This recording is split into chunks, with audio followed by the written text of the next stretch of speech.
saya mendapat tugas untuk menyampaikan topik mengenai kesehatan mental dalam keluarga. Adapun batasan yang akan saya bicarakan yaitu latar belakang dan apa sih yang disebut keluarga yang sehat itu. Nah, untuk membangun keluarga yang sehat, sebaiknya kita mengenal lebih dulu yaitu perkembangan, tidak hanya psikoseksual tapi juga psikososial. Dan juga kita harus mengenal juga yaitu bagaimana pola asuh keluarga, karena pola asuh keluarga nanti akan memengaruhi perkembangan anak dan bagaimana anak itu dapat mengelola stres dengan baik. Seperti diterangkan oleh Dr. David tadi, banyak stresor-stresor di sekeliling kita, yaitu di tempat kerja, tetapi tidak semuanya itu menganggap stresor itu menjadi suatu kendala atau distres. Itu juga berkaitan dengan perkembangan psikososial dan pola asuh dari keluarga. Nah, untuk itu kita juga harus mengenal sistem-sistem keluarga yang telah disinggung oleh Dr. Rani, Ketua PDSKJI. Yaitu sistem dalam keluarga itu bagaimana antara ayah, ibu, nenek, kakek, bude, bule, dan sebagainya. Nah, yang tak kalah pentingnya di sesi penutup yaitu catatan penting yang sangat berpengaruh dalam proses tumbuh kembang anak. Karena anak bukan miniatur orang dewasa, di mana evaluasi waktunya itu memang berbeda antara anak dan orang dewasa. Anak kalau bermain 2 jam katanya 5 menit, tapi belajar 5 menit katanya 2 jam. Juga anak itu pola pikirnya belum matang. Jadi anak itu sering mendapat hukuman karena tidak bisa mengekspresikan buah pikirannya dengan baik. Anak lebih banyak mengeluarkan dalam bentuk emosi sehingga anak sering mendapat hukuman dari orang sekitarnya. Nah, seperti gambar di samping kanan yaitu kebutuhan dasar anak itu adalah bermain, di mana anak itu harus bersosialisasi dengan teman-temannya. Tetapi kondisi pandemi ini yang cukup lama berlangsung dan tidak tahu kapan akan berhenti, tentu saja akan menyebabkan stresor pada orang tuanya yang berdampak buruk pada pola asuh dan perkembangan putra-putrinya. Nah, apa sih yang disebut keluarga? Keluarga itu adalah masyarakat yang kecil, jadi satu kelompok yang terkait satu sama lain. Dalam satu rumah ini mungkin seperti di gambar ada isinya selain ayah dan ibu, ada nenek dan kakek, yang extended mungkin ada bude, bule, dan sebagainya. Nah, hal itu yang dapat menimbulkan stresor dalam tumbuh kembang anak.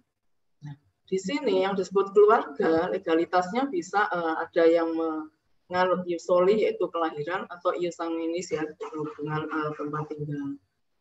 Nah, yang baik yaitu kelompok ini harus satu sama lain saling mendukung secara finansial dan emosional. Jadi dalam keluarga itu harus satu tujuan, satu visi di mana setiap anggota keluarga itu saling memiliki perhatian dan menunjukkan minat yang positif terhadap anggota keluarga lainnya. Dan setiap anggota keluarga itu mempunyai hak dan kewajiban yang sama sesuai dengan derajat perkembangan anak itu sendiri, baik mulai bayi, anak, remaja, dan dewasa. Nah, kenapa hal ini menarik untuk dibahas? Karena kenyataan di lapangan tidak seindah yang dikatakan, yaitu kesehatan mental. Ternyata kesehatan mental itu sangat banyak kasusnya. Riskerdas, data Riskerdas tahun 2013 menyatakan 6% dari penduduk Indonesia mengalami depresi. 5 tahun kemudian datanya meningkat, yaitu 7/1000 penduduk itu juga mengalami skizofrenia dan yang mengalami depresi itu hanya 9% yang berobat. Kalau tahun 2013 yang menderita skizofrenia hanya 1,7/1000, ini meningkat 5 kali lipat yaitu 7/1000. Nah, data ini juga sesuai dengan data yang diansep dari WHO, yaitu di mana depresi, skizofrenia dan bipolar itu menduduki peringkat yang tertinggi gangguan kejiwaan di dunia. Sehingga kesehatan mental itu sangat memerlukan perhatian khusus. Seperti diterangkan Dr. Hafid tadi, diganggu sedikit di tempat kerja, bagi temannya tidak masalah, tetapi bagi orang itu sangat membebani sehingga timbul burnout. Kenapa responnya berbeda-beda? Hal yang menyebabkan adalah sebagai berikut. Kebutuhan dasar manusia, baik anak, remaja, dewasa adalah selalu dilibatkan dalam segala kegiatan. Anak, remaja, dan dewasa selalu menguasai orang di sekelilingnya dan sangat perlu untuk dicintai. Ketiga hal ini merupakan hal yang basic untuk membentuk kepribadian yang harmonis di saat dewasa. Sehingga orang itu bisa beradaptasi dengan lingkungannya. Bila bekerja bisa mendapatkan prestasi kinerja yang bagus. Bila menjadi pemimpin akan menjadi pemimpin yang wise ya. Tadi tidak ada bedanya senior, junior, tetapi berdasarkan prestasi kinerja. Dan membagi tugas-tugasnya sesuai dengan skill yang dimiliki oleh anak buahnya. Nanti disebutkan oleh Dr. David sehingga tidak menimbulkan burnout. Karena kalau tugasnya itu tumpuk-tumpuk, sedangkan skillnya itu masih belum bisa dan apresiasinya kurang, maka nanti akan berisiko terjadinya burnout. Burnout itu awalnya mungkin di keluarganya lebih dahulu, nanti terus di prestasi kinerjanya. Nah, itulah mengapa penting sekali peran keluarga dalam perkembangan kesehatan mental umat manusia. Nah, sejak bayi, seorang anak itu mempunyai faktor-faktor tersendiri dalam dirinya yang disebut faktor mikrokosmos. Jadi, setiap anak itu memang berbeda-beda sifat dasarnya. Ada yang memang anak itu temperamennya easy child, gampang gitu ya, diajak kemana-mana gampang, adaptasinya mudah. Ada yang anak itu difficult, rewel, suka menangis, gitu ya, suka menentang, atau slow to warm up. Slow to warm up itu anaknya itu kelihatannya ya manut, nurut, tapi tidak dilakukan. Misalnya kalau diberi makan itu ya hanya di mood, jadi dimasukkan di mulut hanya dikulum-kulum tapi tidak dimakan. Kalau disuruh mengerjakan pekerjaan rumah itu anaknya hanya diam tapi tidak dikerjakan. Kelihatannya nurut tetapi tidak dikerjakan. Atau faktor biologi. Faktor biologi itu misalnya anaknya itu ada kelainan kromosom, kelainan tertentu dalam perkembangannya yang tentunya menghambat anak selanjutnya. Nah, faktor makrokosmos yaitu faktor lingkungan, di mana faktor lingkungan itu yang lingkungan kecil yaitu orang tua dan keluarga. Saat anak sekolah, anak mulai terpapar dengan teman, guru. Nah, teman dan guru akan memengaruhi perkembangan anak menuju fase dewasa.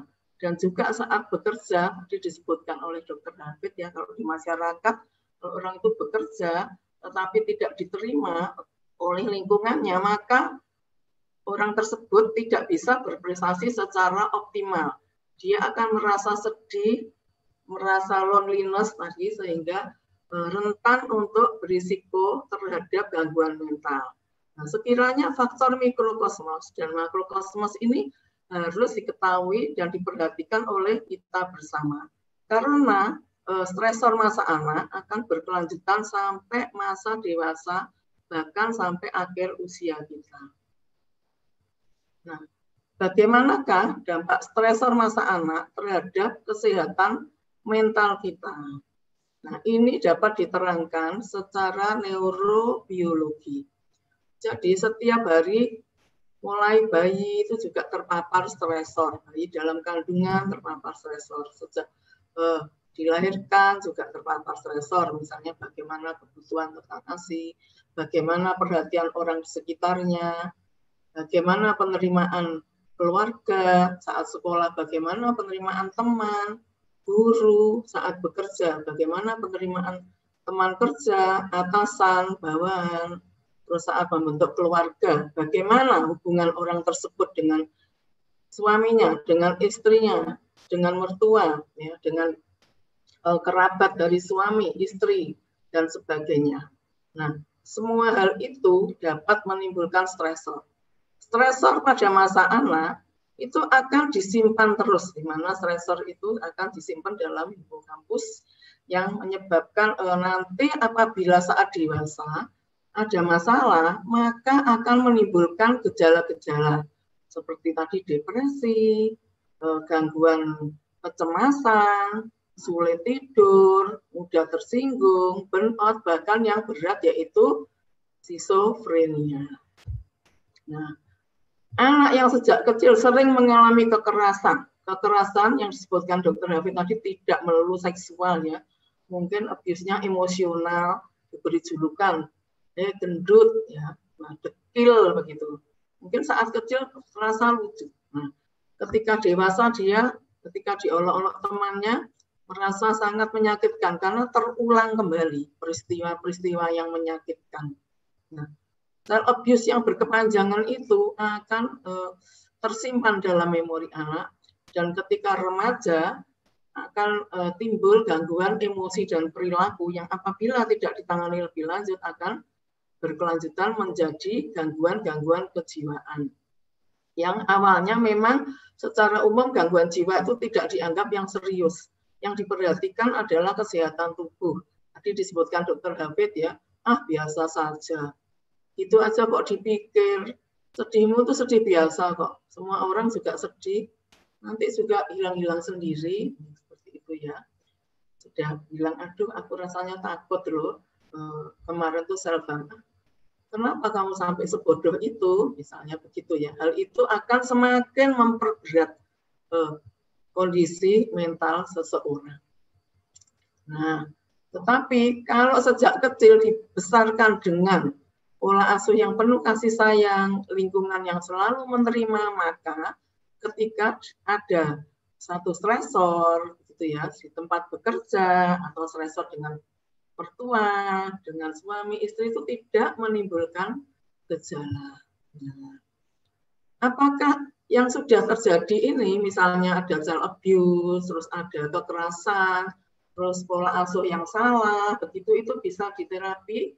Tentunya bisa, ya, kalau ada penata laksanaan yang baik, misalnya penerimaan dari lingkungan, terus penerimaan dari tempat bekerja, penerimaan dari keluarga yang baru, atau bila gangguannya berat bisa konsultasi ke psikolog klinis atau psikiater untuk menanggulangi stresor-stresor yang lama. Nah, sehingga proses-proses memori yang jelek itu, yaitu mengenai kekerasan, merasa ditinggalkan, merasa dikucilkan, merasa tidak berharga, itu pelan-pelan dikikis dengan menimbulkan pola pikir yang positif. Nah, hal inilah yang perlu dukungan dari keluarga. Nah, keluarga yang sehat yaitu tadi saling menunjukkan peduli, tertarik.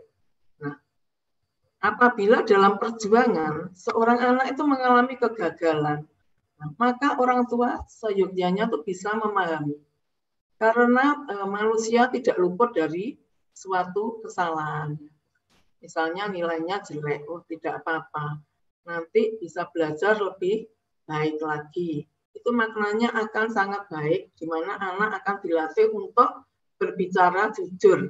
Daripada anak langsung dimarahin, nanti anak akan membiasakan diri untuk menipu diri sendiri. Jadi dia tidak menunjukkan hasil nilainya ke orang tuanya. Kemudian kalau sudah agak besar, dia akan ini, ya, karena takut bisa terjadi menipu, begitu, ya, bercerita ke orang tuanya kalau hasilnya bagus, atau tanda tangan sendiri supaya tidak dimarahin. Nah, perilaku-perilaku di sosial ini sekiranya bisa dihindari atau bisa tidak terjadi apabila orang tua melakukan antisipasi dengan baik. Nah, peraturan-peraturan dalam keluarga itu harus jelas dan tegas. Misalnya anak sulung dan bungsu. Itu tidak bisa selalu dibedakan. Misalnya oh anak apa yang sulung itu selalu juara, pinter, rapi ya, yang bungsu tidak seperti kakakmu atau sebaliknya. Jadi sebaiknya tidak dibanding-bandingkan. Terus setiap orang tua harus konsisten dalam menegakkan disiplin dalam keluarganya. Anak boleh mencurahkan isi hatinya, tentunya dengan bahasa anak-anak yang seringkali menimbulkan miskomunikasi dengan orang dewasa. Nah, apabila suasana kekeluargaan ini spontan, kreatif, menyenangkan, maka self-esteem, self-efficacy anak akan terbentuk. Anak akan menjadi percaya diri, sehingga anak bisa diterima oleh teman, oleh lingkungan, dan saat bekerja bisa mendapatkan prestasi yang bagus. Nah, ciri keluarga yang bahagia adalah disiplin yang diimbangi dengan cinta, logika, konsistensi, dan keadilan.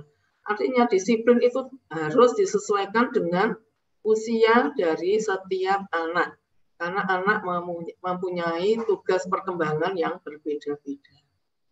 Nah, orang tua juga harus merancang tugas-tugas di mana anak harus mulai belajar tanggung jawab sejak masa dini.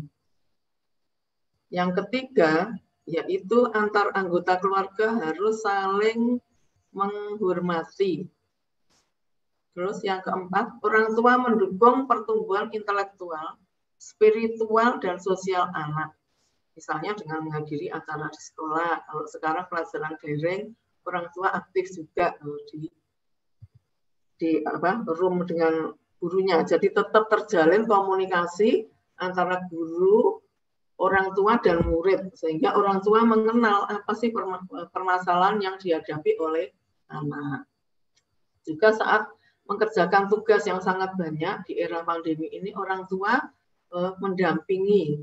Ya, kalau tidak bisa meluangkan waktu sehingga orang tua itu bisa terjalin komunikasi dengan anak. Membiasakan untuk menanamkan nilai-nilai positif. Jadi orang tua menjadi role model yang baik bagi anak-anaknya. Nah, fase-fase perkembangan anak. Setiap anak itu berkembang tahap demi tahap. Setiap tahap itu merupakan landasan dari fase berikutnya. Di mana fase-fase itu harus diikuti. Karena kalau tidak diikuti nanti meloncat akhirnya terjadi kegagalan dalam perkembangan. Misalnya anak sudah usia SD tapi masih ngompol. Anak SMP tapi mudah tersinggung, misalnya seperti itu. Itu karena mungkin tugas-tugas perkembangan yang tidak selesai. Nah,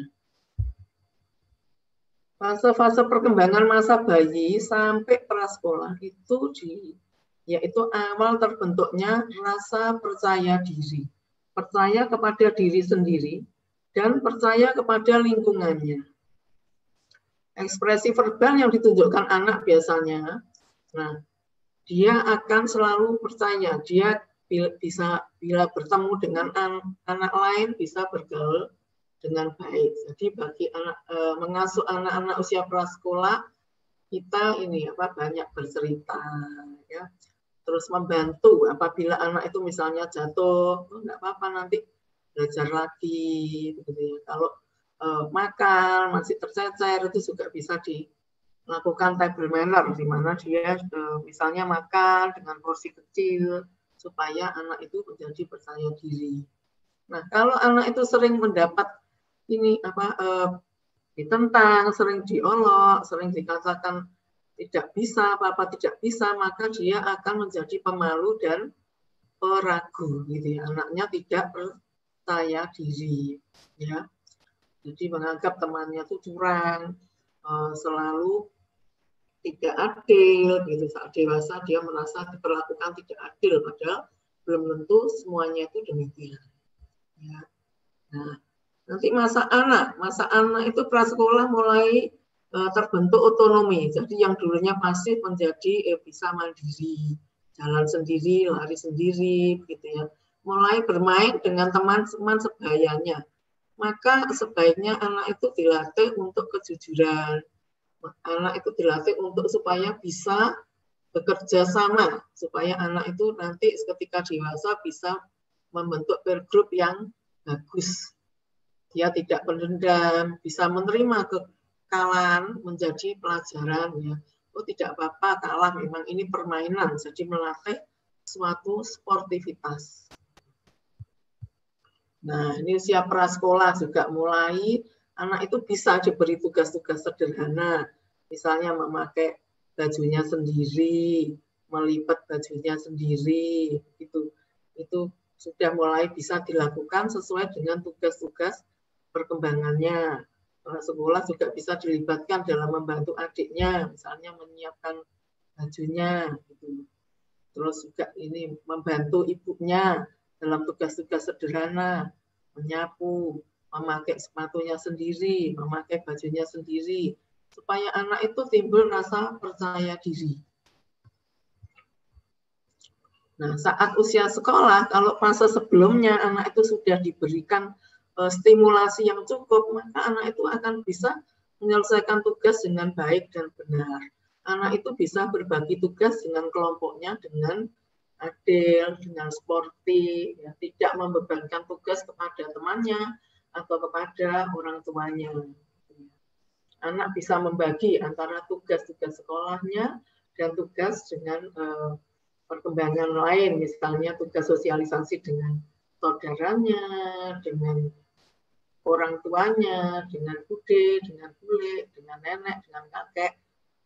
Jadi terjalin keseimbangan prestasi di sekolah, di rumah, dan di lingkungan sekitar tempat tinggalnya. Nah, apabila fase itu dilewati dengan baik, saat dewasa, maka anak itu akan bisa mewujudkan cita-citanya. Dewasa muda itu kan waktunya menentukan identitas dirinya. Aku cita-citaku mau menjadi seperti ini, seperti itu ya. Seperti pembicara pertama tadi sangat hebat, yaitu masih muda, sekarang sudah memasuki pendidikan doktoral, dan itu memang cukup bagus untuk pengembangan diri dan untuk kemajuan di universitasnya. Nah, yang baik juga bisa diterima oleh lingkungannya ya, karena dia bisa mengerti batas-batasnya, bersifat asertif, bisa menyatakan keinginannya secara mandiri. Gitu. Tetapi kalau tadi fasenya gagal, maka anaknya menjadi malu-malu, ragu, mudah cemas, depresi. Nah, inilah awal-awal terjadinya gangguan jiwa. Apabila gangguan-gangguan pada masa perkembangan sebelumnya tidak terlewati dengan baik. Karena apa? Karena interaksi antara pola asuh, genetik, dan lingkungan yang tidak berjalan harmoni, sehingga menimbulkan gangguan-gangguan dalam perkembangan anak menuju fase remaja dan dewasa. Nah, apa sih yang disebut positive parenting? Positive parenting tadi seperti yang telah saya utarakan, bahwa orang tua harus menjadi role model yang baik. Menjadi role model, selalu mendampingi anak, dan memberikan support yang positif, sehingga anak itu bisa tumbuh menjadi dewasa yang terampil, mandiri, percaya, dan bangga pada dirinya sendiri. Anak bisa menerima dirinya secara apa adanya, bisa menerima kekurangannya, dan meningkatkan prestasi-prestasinya, sehingga menimbulkan rasa aman, nyaman di dalam rumah, dalam lingkungan sekolah, dan lingkungan masyarakat sekelilingnya. Nah, bagaimana sih pola asuh yang baik? Pola asuh yang baik itu sebaiknya orang tua yang seimbang antara tugas dan kewajiban.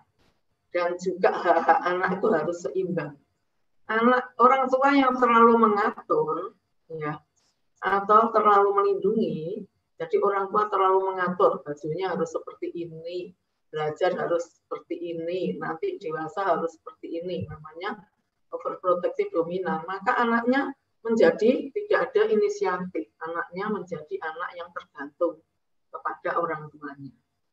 Tetapi anak yang ditolak itu akan menimbulkan kenakalan remaja, seperti misalnya sekarang kenakalan remaja ya, mencuri, demo, memberontak, itu kan pelakunya remaja. Seperti demo yang kemarin, itu juga pelakunya kan remaja. Ini karena apa? Karena salah satu faktor yaitu pola asuh yang terlalu mengatur tetapi menolak. Sehingga anak itu menjadi seperti ditelantarkan. Hidupnya tergantung lingkungan. Dia hanya sekedar ikut-ikutan tanpa mengerti makna daripada demo itu, makna daripada perbuatannya, misalnya kecanduan, itu juga dia tidak paham, hanya mengikuti lingkungan. Nah, orang tua yang terlalu melindungi, sabar, apa-apa dituruti, maka anaknya akan menjadi anak yang manja, semaunya sendiri. Ketika sekolah akan merepotkan lingkungannya. Ketika remaja juga anak itu tidak bisa diterima lingkungan karena anak ingin menjadi senter perhatian. Anak selalu ingin menjadi nomor satu. Anak selalu ingin diutamakan sehingga menjengkelkan lingkungan sekitarnya. Nah, hal itu mungkin yang menyebabkan gangguan kejiwaan karena dia selalu merasa dirinya yang paling hebat, paling nomor satu dan tidak mau menerima kesalahan, tidak bisa menerima kritikal. Nah, 5 menit lagi, Dokter Yunia. Ya, Pak Roni, hal ini perlu diketahui kita bersama. Bagaimana sih pola pengasuhan orang tua yang baik? Sebaiknya saat SD, itu orang tua membimbing dan mengontrol, itu bisa. Kalau sudah remaja, kita sebagai konselor, jadi anak itu sudah ada haknya untuk menyampaikan pendapatnya, tentu saja dengan bahasa remaja. Jadi kita lebih banyak sebagai pendengar, kita sebagai teman. Kalau anak sudah di atas 15 tahun, kita bersifat sebagai observer, jadi mengikuti dari belakang, karena anak sudah membentuk komunitas sosial tersendiri. Anak mulai tertarik ke lawan jenis, anak mulai komunitasnya itu ada ya. Kalau awalnya itu selalu dengan orang tua, ketika remaja dia sudah ada komunitas sosial sendiri. Nah, pengasuhan positif dalam keluarga, dalam hal ini dalam berbagai macam literatur dikatakan bahwa ibu itu lebih banyak dalam pola pengasuhan, caring dan nurturing, jadi banyak mengasuh anak. Nah, ayah itu lebih banyak dalam bermain. Nah, dari segi budaya, kebanyakan juga begini ya, ayah tuh tidak penting untuk pengasuhan, yang penting itu ibunya. Hal itu yang perlu digarisbawahi, bahwa ternyata peran aktif ayah dalam proses pengasuhan yang secara sinergi antara ibu dan ayah, maka akan meningkatkan kecerdasan kognitif berbahasa yang sama dengan pengasuhan ibu. Nah, dalam penelitian saya beberapa waktu yang lalu dikatakan pola asuh ayah yang buruk akan berhubungan dengan gangguan emosi dan perilaku pada remaja. Ya, karena ternyata ayah itu sangat berperan. Nah, di sini perannya ayah itu dimulai dari sejak awal, yaitu bayi itu dalam fungsi imaginary. Jadi dia selain pikirannya itu hanya terfokus pada dirinya. Saat usia 3-5 tahun mulailah simbolik. Jadi yang awalnya 0-3 tahun hubungannya antara ibu dan anak, setelah 3 tahun, nah ini peran ayah itu mulai sangat berperan. Hal ini penting untuk anak itu bisa berkembang secara real, secara matang. Jadi peran ayah dan ibu dalam pengasuhan anak harus serasi, selaras, dan seimbang sehingga membentuk keluarga yang sehat dan kepribadian anak yang matang. Nah, sikap orang tua yang baik di sini, orang tua harus menyayangi, tetapi harus ada batasan-batasan sesuai dengan derajat perkembangan anak. Nah, sistem keluarga yang baik itu harus ada batasan yang jelas nih. Antara anak, orang tua, kakek, nenek, paman, bibi itu harus jelas. Tidak boleh kabur. Nah ini, kalau kabur atau kaku, maka akan menimbulkan disharmoni atau ketegangan. Nah, di mana anak itu jatuh menjadi dalam kondisi cemas, depresi. Ya. Kondisi ini kelihatannya tadi karena dianggap tidak apa-apa, biasa. Saat remaja nakal tidak apa-apa, nanti hilang sendiri. Nah, saat bekerja, akan menimbulkan kendala di tempat bekerja, di mana tadi dikatakan sering izin, ya, sering alasan sakit lah, sering menimbulkan masalah dalam hubungan dengan teman, sering bermasalah dengan atasan, dengan bawahan ini karena salah satu faktor yaitu sistem keluarga yang buruk. Nah, parenting yang baik akan meningkatkan keterikatan antar anggota keluarga, kompetensi kognitif, sosial, dan emosional anak, serta keterampilan berbahasa dan literasi anak akan baik. Dan tentu saja bila ini semua sudah berlangsung akan menurunkan perilaku bermasalah pada anak. Nah, slide yang terakhir yaitu catatan penting untuk perkembangan anak. Apabila anak dilahirkan dan dibesarkan dalam suasana penuh toleransi, maka anak akan belajar dengan kesabaran. Lingkungan yang memberikan semangat, maka anak akan belajar percaya diri. Anak yang dibesarkan dalam lingkungan penuh kejujuran dan rasa aman, maka anak akan belajar mandiri dan percaya diri. Lingkungan dengan suasana yang banyak persetujuan, maka anak akan menyayangi dirinya. Anak akan mempunyai self-esteem yang tinggi, jadi anak tidak mudah tersinggung, anak bisa menerima kritikan, anak bisa menerima masukan dengan matang.